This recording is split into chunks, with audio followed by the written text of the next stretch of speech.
My stepdaughter said I'm not her real mom. That was the sentence that changed everything. So, when college applications rolled around, I stepped back, let her real mother handle the check, and taught my stepdaughter a crushing lesson about gratitude. My name's Lauren. I'm 46, and I own this amazing little bakery in Philadelphia. It's not just a business. It's my pride and joy, something I literally built from the ground up with pure sweat and endless, long nights. It might be small, but it's successful, and I always made sure it was a warm, welcoming spot for everyone in the neighborhood. About 7 years ago, I met Greg. He was the contractor I hired to renovate the bakery when I decided it was time to expand.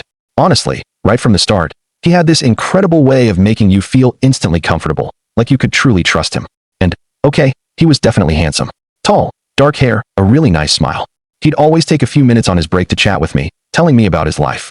He made it sound like he'd been through hell, but was working so damn hard to overcome it. He told me all about his daughter, Chloe, who was 11 back then. He claimed she was his whole world, and that he'd been raising her completely on his own after his ex-wife, Na, lost custody. According to his version of the story, Na was totally irresponsible and just brought chaos into their lives. So, Greg had supposedly stepped up as the reliable, stable parent. He spun this tale where he was the superhero dad, and I, completely swept up, just bought it all. I thought, wow, what a genuinely good guy to be taking care of his kid like that. Within a year, we were planning a wedding. Greg had this talent for making everything feel like we were creating this beautiful, lifelong foundation together. He'd say things like, Chloe and I would love to finally have a real family again. And I let myself believe that I was the woman who could give them that. It wasn't just Greg I cared about. It was Chloe too. She was shy initially, but sweet in her own quiet way. I genuinely wanted to give her a stable, happy home, something I had missed out on growing up. So we got married. Greg and Chloe moved into my house. It was bigger and in a better school district for her. Things were fantastic at first. We had family dinners, silly game nights, and fun weekend outings. Chloe truly seemed to be warming up to me, and Greg, well, he seemed absolutely perfect. He'd help out, tell me how much he appreciated everything I did, and constantly remind me that we were building a beautiful future. But looking back, those cracks started showing a lot earlier than I wanted to admit. 4 years into our marriage, Greg told me he was quitting his contracting job. He claimed the management was utterly toxic and he couldn't stand how they treated him anymore. I was sympathetic, I really was. I mean, who doesn't deserve respect at work? He said he just needed a little time to figure out his next move, and I never questioned it. Chloe, meanwhile, seemed to be thriving at her new school. She was making friends, joining every club imaginable, and even started talking about college plans. Then one day, she came home saying she needed a $200 calculator for some advanced math class. I told her I'd look into it, but before I could finish the sentence, she snapped. What is there to look into? I need it. Greg, sitting on the couch and glued to his phone, just chimed in. Just get it for her, Lauren. It's for school. I thought, excuse me, I'm paying for absolutely everything, and you're just going to sit there and tell me what to do with my money? I should have stopped right then. I should have drawn a line in the sand. But I didn't. I just wanted to maintain the peace. I kept repeating the mantra. This is what families do. You support each other. So, I bought the stupid calculator and forced myself to act like it was no big deal. But deep down, a terrible feeling was starting to grow. I was being used. What really infuriated me was Greg talking about our future while doing precisely nothing to contribute to it. He'd sit there sipping his coffee and rambling on about these grand plans to start his own business. Once I get it up and running, Lauren, you'll see. I'll make sure you don't have to work so hard anymore. It sounded wonderful, but there was zero follow-through. He didn't even have a business plan. It was all hot air and promises. At first, I tried to be understanding about Greg quitting. Everyone hits rough patches, right? But I was not expecting his rough patch to turn into a full-on, entitlement-fueled freeloading lifestyle. Weeks bled into months, and the man did absolutely nothing. I dragged myself home after 12-hour days at the bakery only to find him sprawled out on the couch, eating chips and watching reruns of old cop shows. Most days, he didn't even bother to change out of his sweatpants. Meanwhile, the groceries he promised to pick up tomorrow were still not bought. The sink was piled high with dirty dishes, and the trash was overflowing. Hey, Greg, I'd ask, trying to keep the annoyance out of my voice.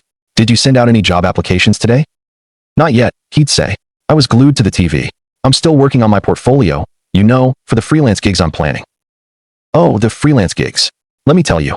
Apparently, Greg's big master plan was to start some sort of home renovation consulting business. He talked endlessly about pivoting his skills and being his own boss. Sounds impressive, right? Except he never took a single, solid step toward making it happen. No website, no business cards, no marketing. Nothing.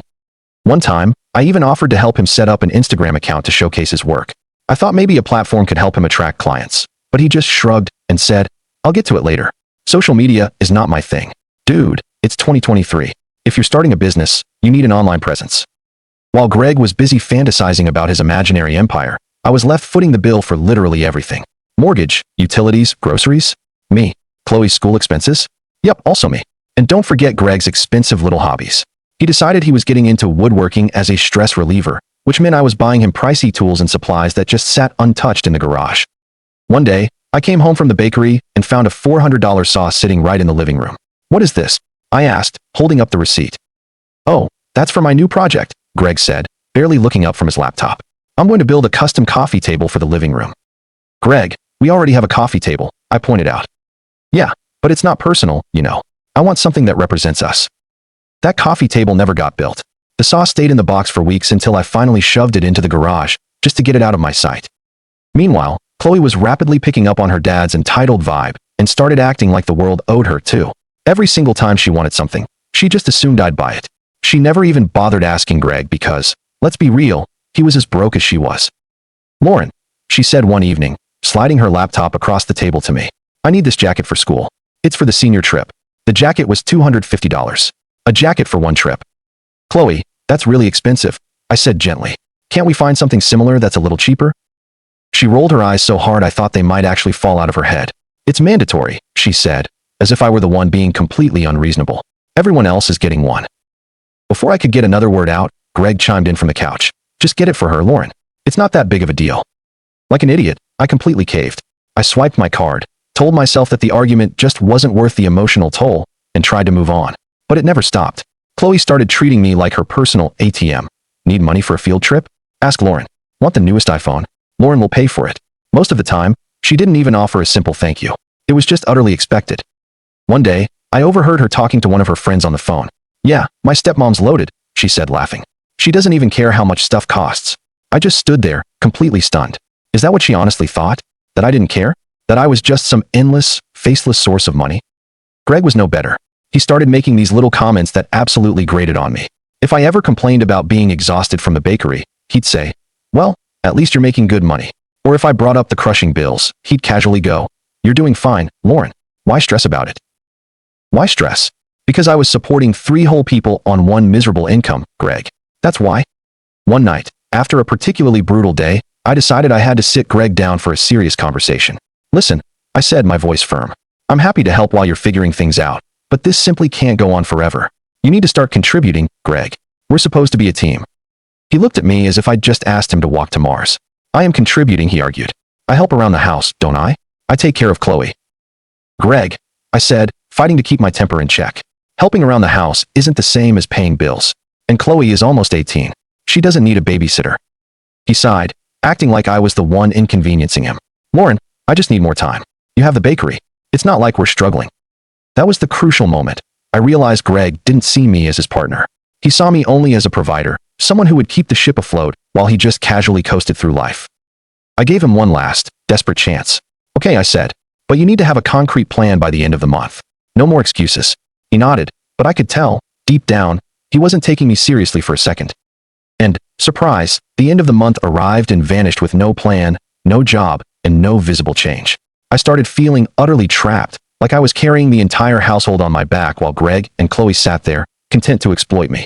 I loved my bakery, but all the joy was being sucked out of my life because I was working myself to death to support 2 people who clearly had zero appreciation for me.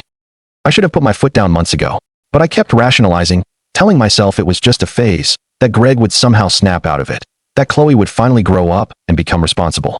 I wanted us to be a happy family so badly that I completely ignored every red flag that screamed it wasn't working. But things were about to get much, much worse. By the time Chloe's 18th birthday finally rolled around, I was so desperate to maintain some semblance of peace that I didn't even recognize how much I was catering to 2 people who simply didn't care about me. Chloe had been dropping hints for months about how her birthday had to be epic. It was the big one, turning 18, after all. She wanted a party her friends would be talking about for weeks. Lauren, can we have the party at the bakery? She asked one evening, still scrolling on her phone. It's like, super cool, and my friends are always saying how classy it looks. Classy, sure, but classy costs a fortune. I paused, knowing this would cost me more than I was comfortable spending. Before I could even answer, Greg jumped in. Come on, Lauren. It's her big day. Let's make it special.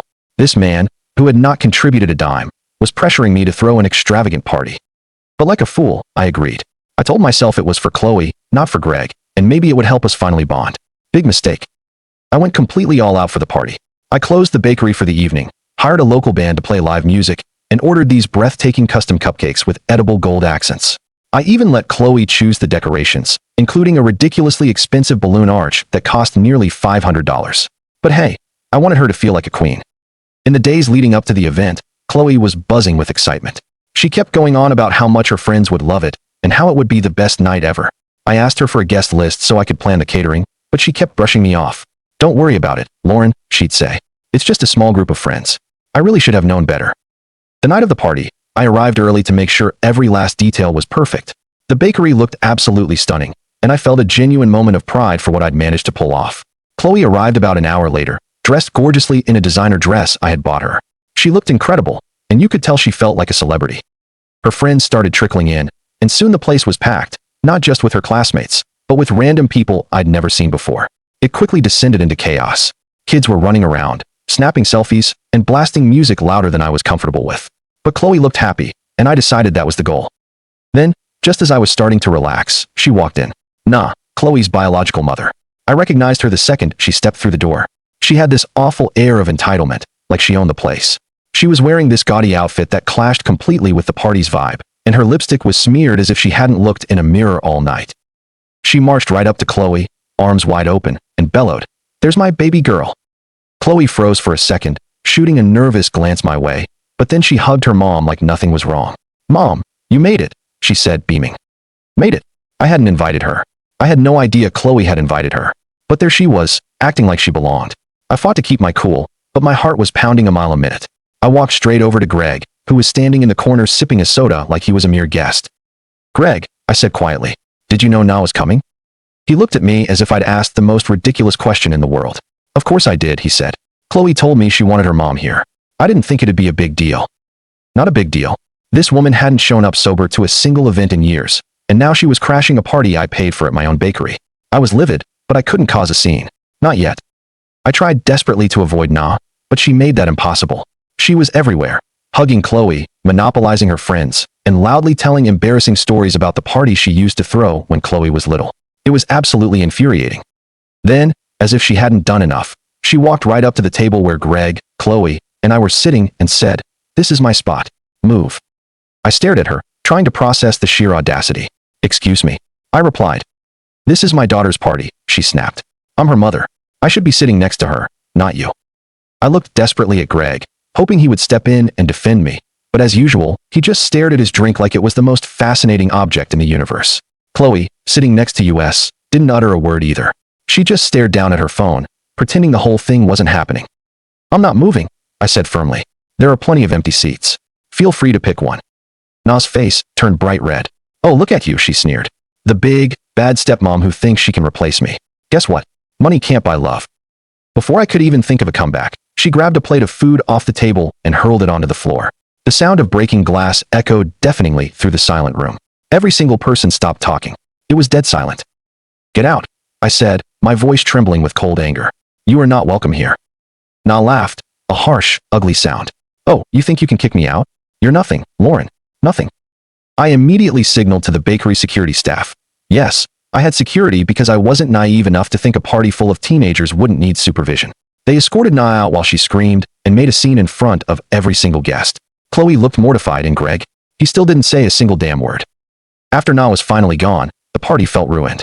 Chloe tried to act normal, but you could feel the tension, and her friends were clearly uncomfortable. The whispers started. "Did you see her mom? I can't believe that just happened." People started leaving early, and Chloe barely looked at me for the rest of the night. When we got home, I tried to talk to her. "Chloe, I'm sorry about what happened tonight, but..." She cut me off, her voice laced with blame. "This wouldn't have happened if you just let her sit with us. You made it worse." I was in shock. After everything I had done, the money I spent to make her birthday special, she was blaming me for her mother's insane behavior. I looked at Greg, desperate for him to back me up, but he just mumbled, "Let's talk about this tomorrow." After the complete disaster that was Chloe's birthday, you'd expect Greg to have at least tried to show some support or appreciation. Nope. Instead, he just doubled down on being the most entitled, lazy, and infuriatingly delusional person I've ever encountered. By this point, I wasn't even angry anymore. I was simply exhausted, mentally, emotionally, and utterly financially exhausted. Things hit a new rock bottom when Greg decided he would help out by taking over some household chores. At first, I thought, finally, he's doing something. But of course, it was fleeting. For about a week, he'd occasionally load the dishwasher or run the vacuum. But then he started complaining about how utterly draining it was. "This is a lot of work," he whined one evening as he tossed a load of laundry onto the couch. "I don't know how you expect me to do all this and focus on my business." I stared at him, my jaw practically on the floor.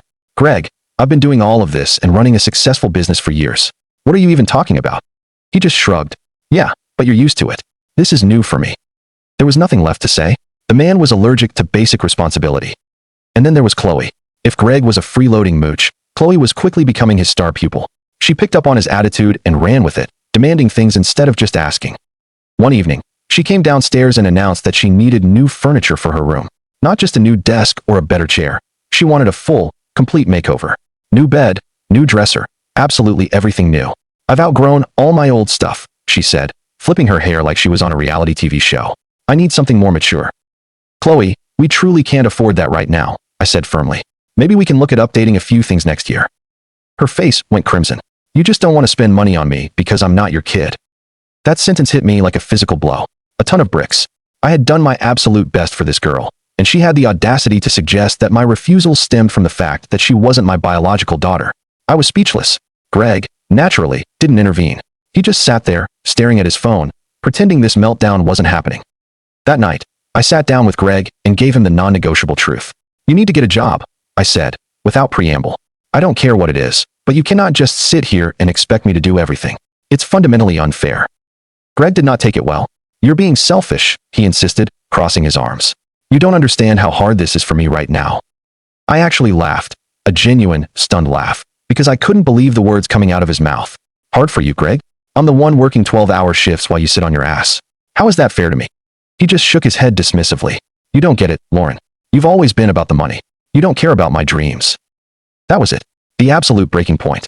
I realized Greg didn't see me as a human being with feelings. He saw me as a bank account. His true colors were finally in full, sickening view, and I knew things would never, ever get better. But Chloe was about to raise the stakes and push me past my limit entirely. Chloe's high school graduation was the grand finale. I was so mentally worn down by Greg and Chloe's endless entitlement that I barely had the energy to argue anymore. I had devolved into the human version of sure, whatever, just going along with things to avoid yet another massive blow-up. But this final ordeal truly took the cake. It started a couple of weeks before the ceremony. Chloe came home ecstatic, waving a letter from her school. "They're giving me an award at graduation," she announced, practically skipping into the kitchen. "That's wonderful, Chloe," I said, genuinely happy for her accomplishment. "What's the award for? Leadership? Community service?" "I don't know," she shrugged, already back to texting someone on her phone. "But the important thing is I get to go on stage." I smiled and congratulated her, even though it annoyed me slightly that she didn't even know what the award was for. Still, I wanted to support her in her big moment. What I failed to realize was how quickly this was about to spiral. The first sign of trouble came when Chloe announced she wanted a huge graduation party at the house. "We'll keep it simple," she promised, which I now knew was her code for start draining your savings. When I asked her for the number of guests, she casually said, "Oh, like 50, maybe 60. "Chloe, 60 people?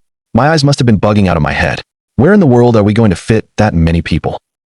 "We'll do it in the backyard," she replied, as if I were dense. "Just rent some tables and chairs and maybe a tent. It'll be fine." Fine. I was still reeling from the birthday disaster, and now she wanted me to host an even bigger event. I looked at Greg, hoping he'd step in and suggest something more reasonable. Of course, he didn't. "She's only graduating once," he said with a helpless shrug. "We should make it special." I gritted my teeth, but I reluctantly agreed to the party. As the graduation ceremony drew closer, Chloe's list of demands grew exponentially. She needed a new dress for the event, nothing cheap. "Lauren, this is a big deal. New shoes to match, professional hair and makeup, and, naturally, a custom cake for the party." By the time I finished paying for every single thing, I was out thousands of dollars. And not once did Greg or Chloe offer to pitch in even a dollar. On the morning of the ceremony, Chloe came downstairs in her brand new dress, looking flawless. She glanced at me and said, "Don't forget to bring flowers for after the ceremony. It'll look weird if I don't get any." It'll look weird? Not, "Hey, Lauren, could you please bring me flowers?" It was a cold, entitled demand. I was expected to show up with a bouquet, like her personal assistant. I bit my tongue, grabbed my keys, and rushed out to buy the flowers before we had to leave. By the time we got to the school, I was already utterly exhausted, but I plastered on a fake smile and tried to focus on Chloe's big moment. The ceremony itself was fine. Chloe received her award, walked across the stage, and beamed at the applause. For a brief second, I actually thought, okay, maybe this was worth it. Maybe now she'll finally see how much I care and start treating me better. After the ceremony, we met her outside for pictures. Greg handed her the bouquet I had just bought, taking all the credit, naturally. Your stepmom picked these up, he said like it was a minor, meaningless afterthought. Chloe barely even looked at me. Oh, thanks, I guess. Thanks, I guess. I had run myself ragged to make this day perfect, and all I got was a cold, half-hearted acknowledgement. I swallowed my frustration, smiled for the pictures, but inside, I was absolutely fuming. The real drama began at the graduation party. I'd spent all day setting up the backyard, arranging tables, hanging decorations, and making sure the food was perfect. By the time the guests started pouring in, I was running on fumes. Chloe, however, was in full party mode, laughing with her friends and posing like a celebrity. Greg, predictably, was nowhere in sight, probably hiding inside, scrolling on his phone. About an hour into the party, Chloe walked up to me and announced, "Mom's coming over." I froze. What do you mean Mom's coming over? She wants to congratulate me, Chloe said, as if it were the most normal suggestion in the world. I told her to stop by. Chloe, I said, trying desperately to stay calm. After what happened at your birthday, I don't think it's a good idea for Na to come here. Chloe rolled her eyes dramatically. That was your fault, Lauren. If you hadn't been so rude to her, none of that would have happened. I was speechless again. Chloe, she caused a massive scene, insulted me, and destroyed property. How on earth is that my fault? You just don't get it, Chloe snapped. She's my real mom, and she's part of my life whether you like it or not. I turned to Greg, pleading with my eyes for him to back me up. Instead, he just shrugged and said, "Let's not make a big deal out of this. It's her day." I had spent weeks planning this party, paid for absolutely every single thing, and now I was expected to let his unstable ex-wife waltz in and ruin it again? Absolutely not. Na is not coming into this house, I said, my voice dangerously firm. End of discussion. That was all the fuel Chloe needed to completely lose it. "You're not my mom," she shrieked, the sound cutting through the air so loudly that the entire party heard it. "You're nobody. Who do you think you were telling me what to do?" The music died. The party went completely silent. I could feel every eye staring at me, waiting to see how I would react. Greg, the coward, just stood there staring at the ground. "I'm the person who paid for this entire party," I said, my voice shaking with righteous fury. "I'm the person who's been supporting you for years while your father sits on his ass. And if you can't respect me in my own home, you can leave." Chloe's face was scarlet with rage. "Fine. I don't want to be here anyway." She stormed off, taking a large group of her friends with her. The rest of the party died immediately. Guests made their awkward excuses and left quickly, leaving me alone in a backyard full of half-eaten food and overturned chairs. Greg finally came outside, but instead of offering an apology, he immediately blamed me. "You didn't have to escalate things," he said. "You could have just let her have this one day." I was beyond disbelief. "Greg, she humiliated me in front of everyone, and you did nothing." Again, he just shook his head and walked back inside, leaving me to start cleaning up the colossal mess. A few weeks after Chloe's graduation fiasco, the tension in the house was unbearable. Chloe barely spoke to me, which, honestly, felt like a small relief. When she did speak, it was usually to complain or throw in another passive-aggressive comment about how I ruined her party. Greg was just as bad. If he wasn't completely ignoring me, he was muttering under his breath about how I needed to be more understanding. But the real, seismic event hit when Chloe got the letter she'd been waiting for, her acceptance to NYU. She came bursting into the house one afternoon, waving the envelope around like she'd just won the lottery. "Lauren, Dad, I got in," she screamed, practically jumping up and down. "That's great news," I said, managing a genuine smile for her. I foolishly thought that after all the drama, maybe this could finally be a turning point. Maybe she'd start focusing on her future and taking responsibility. Greg hugged her, grinning like the proud father he pretended to be. "I knew you could do it, kiddo." Chloe then turned to me with that familiar, entitled smirk. "So, Lauren, when can we talk about tuition?" The room went completely silent. I blinked at her, totally caught off guard. "Tuition?" I asked. "Chloe, NYU is incredibly expensive. Have you looked into scholarships or financial aid?" She rolled her eyes again. "I got some aid, but it's not enough. I figured you'd help cover the rest. I mean, you've got the money." I looked at Greg, expecting him to finally step in and explain that college costs weren't solely my burden. Instead, he just nodded as if this whole thing was already agreed upon. "She's right, Lauren. You can afford it." That was the moment the truth slammed into me. They had been planning this behind my back. Greg had likely convinced her that I would just open my wallet, no questions asked, as I always had. But this? Paying tens of thousands of dollars for a child who had spent the last year treating me like trash? Not a chance. "Chloe, I said, forcing my voice to stay calm. I am genuinely proud you got into NYU, but I cannot just write a blank check for your tuition. Have you considered getting a part-time job or looking into more scholarships? Her face went bright red. A job? Are you serious? How am I supposed to focus on school if I'm working all the time? Plenty of students work while they're in college, I countered. It's an excellent way to build responsibility. Greg cut in before she could respond. Lauren, come on. She's just a kid. You don't want her to struggle, do you? A kid, I shot back. She's 18, and let's be honest, Greg. She's old enough to know better than to just assume I'll cover this without even discussing it first. Chloe crossed her arms and glared. You're just trying to punish me because of the graduation party. I stared at her, genuinely stunned by her manipulation. Punish you? Chloe, this has nothing to do with the party. This is about money and the fact that you and your father seem to believe I am a bottomless ATM. Greg threw his hands up in the air. Oh, here we go again. Everything is always about money with you, Lauren. Life isn't fair, Chloe muttered under her breath. I turned to her, my patience finally gone. You are absolutely right, Chloe. Life isn't fair, but that doesn't mean you get to dump all your responsibilities onto me. If you want to go to NYU, you need to figure out how to make it happen. The conversation spiraled, of course. Chloe stormed off to her room, slamming the door so hard it actually shook the windows. Greg sat on the couch, sulking like a hormonal teenager. For the next few days, the house was a toxic war zone. Chloe wouldn't even look at me, and Greg kept passive-aggressively commenting about how I was letting the family down. One night, Greg finally decided to confront me directly. You're being selfish, Lauren, he said, standing in the kitchen as I was washing dishes. This is her future we're talking about. I turned to face him, my hands dripping wet. Greg, don't you dare call me selfish. I'm being realistic. She's your stepdaughter, he insisted, as if that simple title should open my bank vault. You're supposed to support her. She is only my stepdaughter when it's financially convenient for you. I shot back, the raw truth hitting him like a punch. Every other time, I'm just Lauren, the woman who's not her real mom. Well, not anymore. Greg stared at me like I had physically slapped him. What is that supposed to mean? It means I'm done, I said, wiping my hands calmly on a towel. I am finished being taken for granted. If Chloe wants to go to NYU, she can figure it out with her real mom. The next day, Chloe came downstairs with a new, calculated tactic, guilt.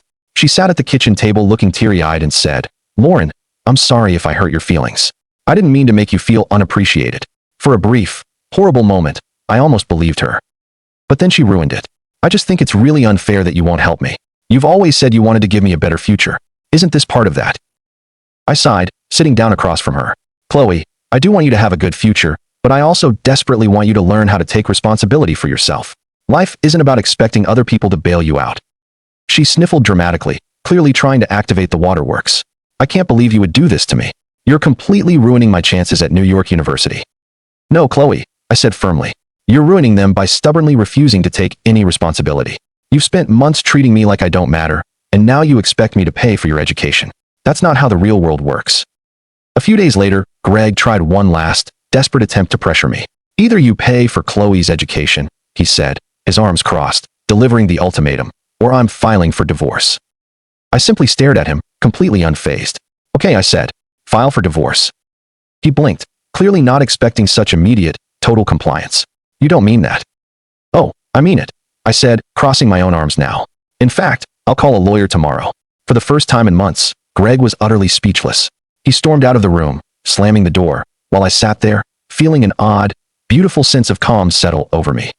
When Greg and Chloe finally left, I thought I'd feel a twinge of guilt, but as I watched them pack their things and walk out the door, the only thing I felt was pure, magnificent relief. For the first time in years, my house was truly quiet, truly peaceful.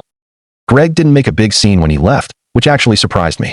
I think he finally realized his usual guilt trips weren't going to work on me anymore.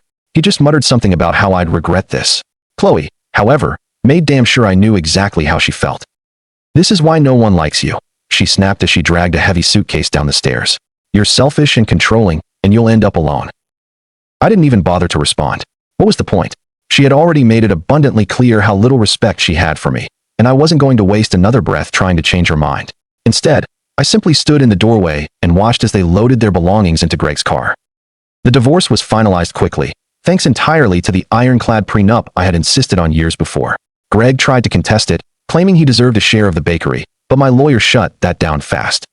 I heard bits and pieces about them through mutual friends. Apparently, they were living in a tiny, cramped apartment across town. Greg was struggling to restart his contracting business, but it was going nowhere.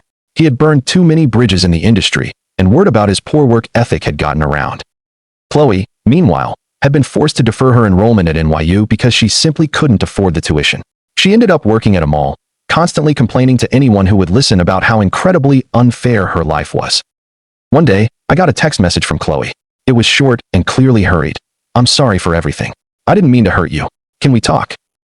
I stared at that message for a very long time, debating whether I should even dignify it with a response. Part of me wanted to believe she had finally seen the light, finally realized how awful she had been, but a stronger part of me knew better. Chloe wasn't reaching out because she cared about me. She was reaching out because she needed something. Money, most likely. I decided to leave it on read. I had zero interest in reopening that toxic door. A few weeks later, Greg tried his luck. He called me one evening while I was happily at the bakery, working on plans for the grand opening of my second location. "Hey, Lauren," he said, his voice dripping with utterly fake sincerity. "I just wanted to check in. How are you doing?" I almost laughed out loud. "What do you want, Greg?" I asked, cutting straight to the point. There was a long, awkward pause before he finally admitted why he was calling. "I was wondering if you'd be willing to help Chloe out. She's really struggling right now, and I know you care about her deep down." I felt my blood run ice cold. "Greg, let me make myself perfectly clear. Chloe is not my responsibility. I'm done. If she's struggling, that is entirely on you and her." He started to argue, but I simply hung up. Do you think forcing Chloe to face the financial consequences of her own entitlement was a cruel lesson, or was it the only way to teach her the value of respect and hard work? Thanks for watching, and don't to subscribe to the channel and leave a like. Share your thoughts about this story in the comments.